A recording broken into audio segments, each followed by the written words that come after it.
What is the essence of horror? Where does it reside? Does it lurk in the shadowy recesses of a storm-drained sewer, or within the silent, staring figures of a wax museum as the clock tolls the midnight hour? Or perhaps it dwells closer than we dare to imagine, in the very chambers of our childhood, atop the highest shelf of your darkest closet. Tonight's tale is not one of ghosts and goblins, but of the monsters that reside in the guise of the familiar. For what could be more unsettling than finding evil in the playthings of our youth? Enter, if you will, a mansion stranded in time, its inhabitants not of human flesh, but of ceramic and cloth. Here the line between animates and inanimates is blurred. But what can't be obscured, even with years of dust, is the staring eyes that seem almost, just almost, alive. Welcome to Horror Context. Tonight, Stuart Gordon's Dolls.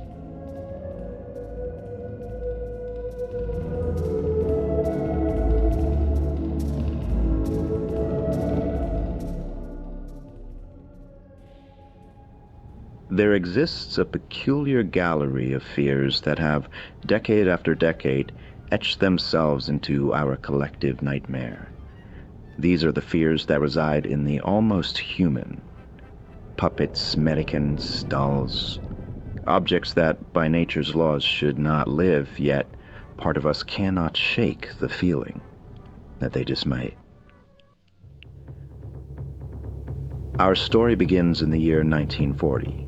With a short story by Algernon Blackwood, simply titled The Doll. Recounted in this narrative is the chilling account of a young girl under the sinister influence of a doll, an object that spoke, moved, and acted of its own volition. In one particularly disturbing passage, a character stumbles into the girl's room and sees the doll walking in a disjointed, hoppity, hideous fashion across the bed where the girl lay sleeping. Fast forward the length of the war. In 1945, the British anthology film Dead of Night introduced our world to Hugo, a puppet with intentions far from benign, setting a precedent in film tales of terror centered around the inanimate brought to life. This motif would eventually find its way into the popular television program The Twilight Zone, a favorite of ours here at Horror Context headquarters, with the 1963 episode The Dummy, as well as the 1964 episode the following year, The Living Doll. As time moved forward, so did the lengths in which our cravings for terror would go. In 1975, the trilogy of terror would include a segment titled Amelia,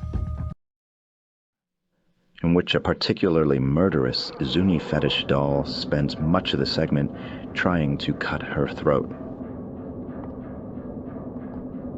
As the 1980s dawned, cinema witnessed an influx of films dedicated to this kind of anthropomorphic horror, peaking with the popularity of the character Chucky in the Child's Play franchise starting in 1988. However, it was a year earlier, under the banner of Charles Band's Empire Pictures, that a film emerged to redefine the horror of dolls. This film would inscribe itself into the psyche of a generation, marking a pinnacle in the evolution of our dark fascination with evil toys.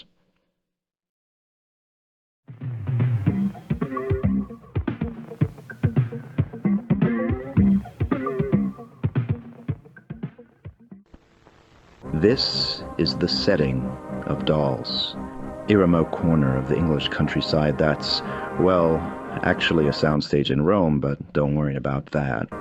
The film follows little Judy along with her father, David, and her less-than-kind stepmother, Rosemary, who find themselves marooned by fate when their car gets stuck in a pile of mud. The storm around them like hell and only getting worse, they seek shelter in a nearby mansion. Little did they know what laid waiting behind those doors. Their first glimpse of a moving object is down the barrel of a shotgun. It turned out their hosts were as peculiar as their vast collection of porcelain dolls, and, along with the other guests, they begin to hear a ruckus behind closed doors in the everlasting, unoccupied rooms of the mansion. Though branded with the R rating, the essence of Dolls dances at the edge of a child's fairy tale gone wrong. The characters are archetypal, exaggerated to the point of caricature. The malevolent stepmother, the father caught in the denial of reality in the sage old man. This ensemble cast plays out a narrative steeped in the traditions of Grimm's fairy tales, with Judy finding solace in the pages of Hansel and Gretel, unwittingly mirroring the dark journey she herself is on. The lighthearted tone of the film, juxtaposed with its moments of sheer terror, creates a disturbing atmosphere that pervades the whole damn celluloid. A scene like this... I'll go get them all. Wait, paint? You spilled paint? ...shouldn't be followed by this. Should it? These inclusions feel forbidden, like you shouldn't be watching them. Behind the scenes, the film's process started with Charles Band's unique vision, a filmmaker known for his contribution to the genre of tiny terrors. These little guys had a hold on horror from Gremlins onward throughout the 80s. Think Critters or Ghoulies, the latter of which Band's Empire Pictures backed from the start. It was upon this backdrop that screenwriter Ed Naha was summoned to script a narrative that would ultimately become what you're seeing this very moment. What's more interesting is that all Band showed the gentleman was a prototype one-sheet titled The Doll, showing a frightening doll clutching its own eyes. Stuart Gordon, drawn by the script so much to the eerie undertones of classic fairy tales, embraced this project.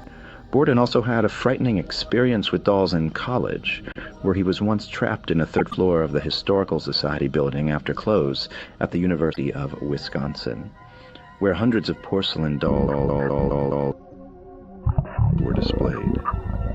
He could feel their eyes watching him as he looked for a way out. Under his direction, dolls took shape, infused with the dread he himself had felt back in his younger days. The design of the dolls, spearheaded by John and Vivian Brunner, mirrored the film's own doll makers, crafting faces that linger in the psyche long after the screen fades to black. Their choice to employ porcelain, a material both fragile and eerily lifelike, further cemented the film's place in the pantheon of horror, setting it apart from its contemporaries, which often favored more modern renditions.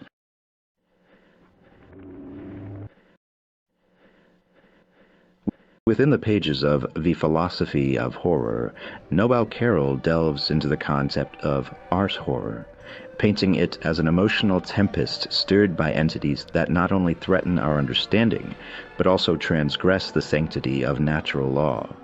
This defiance, this breach of the world as we know it, cultivates a profound sense of helplessness, a cornerstone of horror that dolls and its ilk exploit with unnerving precision. The dolls, with their inanimate semblance, harbor not just the echo of human traits, but the very essence of humanity itself, a revelation that shatters their porcelain exterior to reveal a macabre interior of bones and organs. This grotesque inversion of expectation, a trope explored at least as early as the 1950s with House of Wax, a film that would have a visceral reimagination in 2005, escalating this horror of blending the human and the inanimate to new heights. Getting back on track, the notion of a doll, an object of childhood innocence, capable of bleeding, of possessing a heart, distorts our understanding and elicits a visceral reaction of both confusion and revulsion. Such anomalies, when thrust upon us, leave an indelible mark on our psyche. They navigate us through the eerie terrain of the uncanny valley, where the line between the animate and the inanimate blurs, stirring a primal fear within. This psychological phenomenon that occurs especially when something appears both dead and alive explains the pervasive unease these objects create. The faces of dolls, crafted to bear the semblance of life, beckon us to attribute personality, emotion, and intent to them. In the dim light of unfamiliarity, these faces, these false visages of life, are horrifying.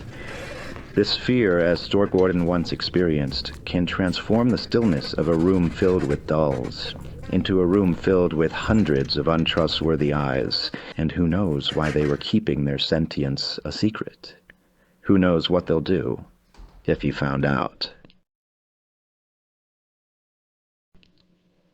This aspect of human psychology might also shed light on the phenomenon of real-world haunted dolls, objects reported to possess an aura of the supernatural. One example being Mandy the doll, with her century-old face and unsettling history. Her arrival at the Quesnel Museum in Canada marked the beginning of strange occurrences, incidents that tiptoe along the boundary of the explainable and the supernatural. When Mandy arrived at the museum, she was photographed, as everything was for archival reasons, and left in the lab overnight. When the museum staff walked through the door and clocked their time cards the next morning, the lab was reportedly in complete disarray, as if a particularly unruly child had thrown a temper tantrum. What could have caused this? The doors were locked. In another instance, a stuffed lamb that was originally in Mandy's locked case, intended to keep her company, how silly, was found on the floor outside of her confinement. What a strange little doll. These stories, whether grounded in fact or fueled by the power of suggestion, underline the complex relationship we share with objects that mimic life.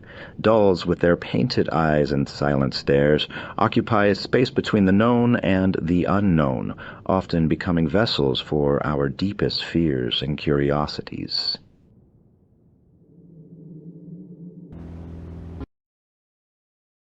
In his review for Dolls at the time of its release, Roger Ebert wrote the following: "Dolls are not interesting killers. Like the bees in the swarm and the roaches and ants in other horror films, they look too inconsequential to really scare us.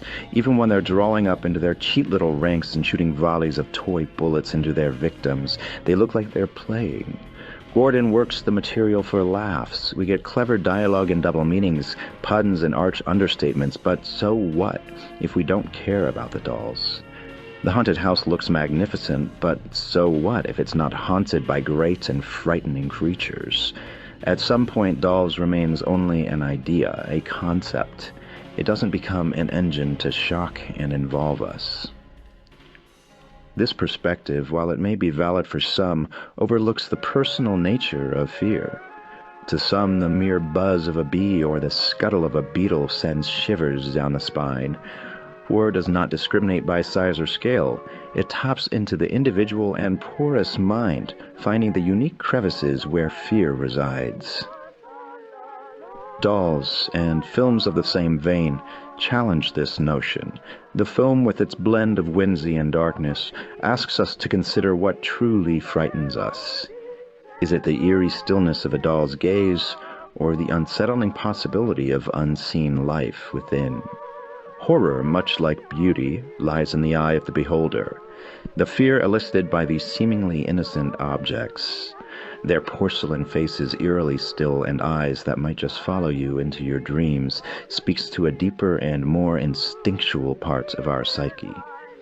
It's a testament to what horror can do, how, when done right, it can transform the mundane into the monstrous, and make us question what lurks beneath the surface of what we thought we knew.